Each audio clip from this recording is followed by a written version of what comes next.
1686 के पहले दिन जब सूरज उगा तब मुगलों से घिरे बीजापुर के किले से दुनिया की तथाकथित सबसे बड़ी तोप मलिक-ए-मैदान उस जमाने की बड़ी बड़ी मुगल हस्तियों पर गोले दाग रही थी, आग बरसा रही थी।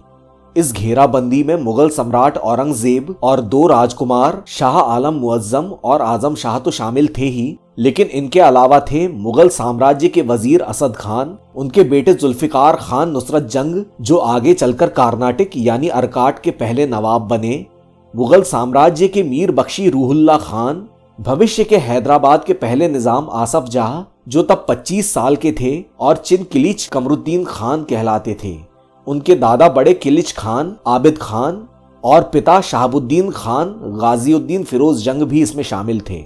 इनके अलावा बीजापुर की घेराबंदी में शामिल थे दक्खन के युद्धों में बड़ी भूमिका निभाने वाले कासिम खान, अब तक 3 सूबों के सूबेदार रह चुके खान जहां बहादुर कोकलताश और सैयद अब्दुल्ला खान बरहा जो उन सैयद बंधुओं के पिता थे जो इस घटना के 33 साल बाद मराठों को दिल्ली ले गए और जिन्होंने एक के बाद एक 4 मुगल सम्राट कठपुतली की तरह बदले।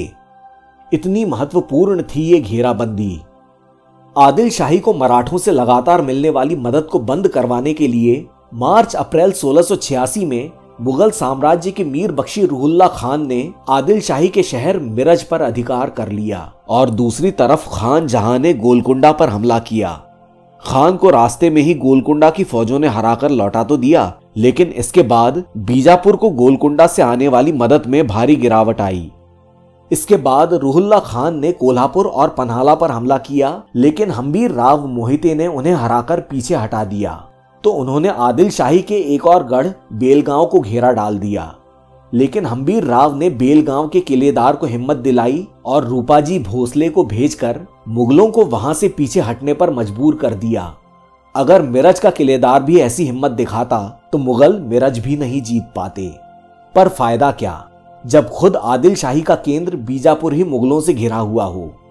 इस बीच संभाजी महाराज ने पाया कि मैसूर की अधिकांश सेना या तो बीजापुर में मुगलों के साथ है या मदुरई राज्य पर हमला करने गई है, तो मुगलों को पीछे से मदद करने वाले मैसूर राज्य पर संभाजी महाराज ने आक्रमण कर दिया। यह संभाजी महाराज का दूसरा मैसूर अभियान था। महाराजा चिक्कदेवराज ने मदुरई से सेना वापस बुलवा ली, लेकिन मराठों ने उसे रास्ते में ही रोक लिया। ऊपर से मैसूर राज्य के खिलाफ राज्य के अलग अलग भागों में अनेक जातियों ने विद्रोह कर रखे थे। इससे संभाजी महाराज को मदद मिल रही थी, विशेषतः कोडगु यानी कुर्ग के कोडवा लोगों से, और उन्होंने श्रीरंगापट्टनम पर ही हमला कर दिया। चिक्कदेवराज ने एक तरफ श्रीरंगापट्टनम में मराठों को रोके रखा तो दूसरी तरफ तमाम जातियों के विद्रोह को बड़ी कठोरता से कुचल दिया। संभाजी महाराज की मदद के लिए इस बार न तो हरजी महाडिक आए और न ही उनके चाचा तंजौर के राजा एकोजी। ऊपर से बीजापुर का पतन भी साफ नजर आ रहा था, तो संभाजी महाराज मैसूर को छोड़कर महाराष्ट्र वापस लौट आए। उनकी लौटती सेना पर मैसूरी सिपाहियों और साथी जातियों ने छापे मारे। संभाजी महाराज के इस असफल मैसूर अभियान के बहुत दूरगामी परिणाम हुए। वैसे तो मराठों और मैसूर के संबंध शाहजी राजे के जमाने से ही खराब चले आ रहे थे, पर इस अभियान ने उसे नासूर बना दिया। दूसरी बात, मराठों के पीछे हटते ही उनके साथी कोडवा और अन्य जातियों पर मैसूर राज्य ने कठोर कार्रवाई की। इसने कर्नाटक में मराठों की पकड़ को हमेशा के लिए बहुत कमजोर कर दिया। सितंबर 1686 में बीजापुर का पतन हुआ और एक बहुत पुरानी सल्तनत आखिर समाप्त हुई। उसके अंतिम शासक 18 साल के सिकंदर आदिल शाह को मुगलों ने बड़े बड़े सपने दिखाए थे कि मुगलों से मिलने पर फलाना फलाना मिलेगा, लेकिन मिली दौलताबाद के किले में कैद। आदिल शाही का मुख्य सेनापति सरजा खान बीजापुरी भी मुगल सेवा में आ गया। हालांकि कुछ स्रोतों में सरजा खान के 1682 में सातारा पर हमले का जिक्र है, जिसमें उसे मराठों ने पकड़कर भारी रकम वसूल करके छोड़ा था, लेकिन कई स्रोत इस घटना को 1702 का बताते हैं। बीजापुर के पतन के बाद सैयद बंधुओं के पिता सैयद अब्दुल्ला खान बरहा को बीजापुर का पहला नवाब बनाया गया। बीजापुर जीतने से मुगलों को एक और बहुत बड़ा फायदा हुआ। यहां से उन्हें भरपूर खजाना और गोला बारूद मिला। अब अगला निशाना थी गोलकुंडा की कुतुबशाही, जो संसाधनों के मामले में आदिल शाही से बेहतर थी, और गोलकुंडा पर औरंगजेब की विशेष नाराजगी के कुछ कारण थे। एक तो वो शिया सल्तनत थी, दूसरा उसके सर्वे सर्वा बने बैठे थे 2 ब्राह्मण भाई, अकन्ना और मदन्ना। जो कुतुब शाही का हर जरूरी और गैर जरूरी निर्णय लिया करते थे। तभी इंग्लैंड से आए अंग्रेजों के लड़ाकू जहाजों ने मुगल साम्राज्य के बंदरगाहों की नाकेबंदी शुरू कर दी।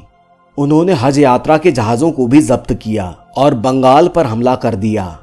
वहां उन्होंने कोलकाता के पास हुगली किनारे चिंसुरा या चुचुड़ा पर गोलाबारी की।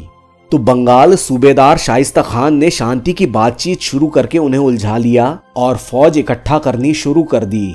सूबेदार शाइस्ता खान ने अंग्रेजों की बंगाल की सभी फैक्ट्रियां जब्त कर लीं। अपने आप को घिरा हुआ पाकर अंग्रेज बेड़े के नए कमांडर पटना के फैक्टर जॉब चरनॉक अपने बेड़े को पीछे हटाकर सूतानटी ले गए, जो इसके बाद धीरे धीरे कोलकाता बन गया।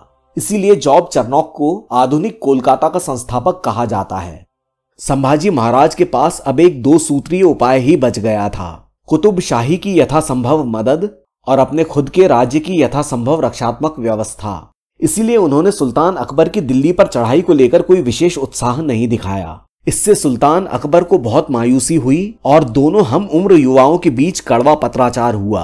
अब सुल्तान अकबर को भविष्य साफ साफ नजर आने लगा था और उनका मराठों से मोह भंग हो गया।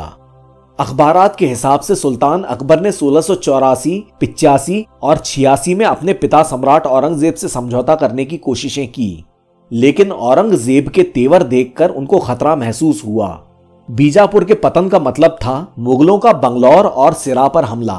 तो सिरा और बंगलौर को बचाने के लिए संभाजी महाराज ने अक्टूबर 1686 में संताजी घोरपड़े और केशव पिंगले को भेजा और दूसरी तरफ कुतुब शाही की मदद के लिए एक और सेना रवाना की मानकोजी के नेतृत्व में।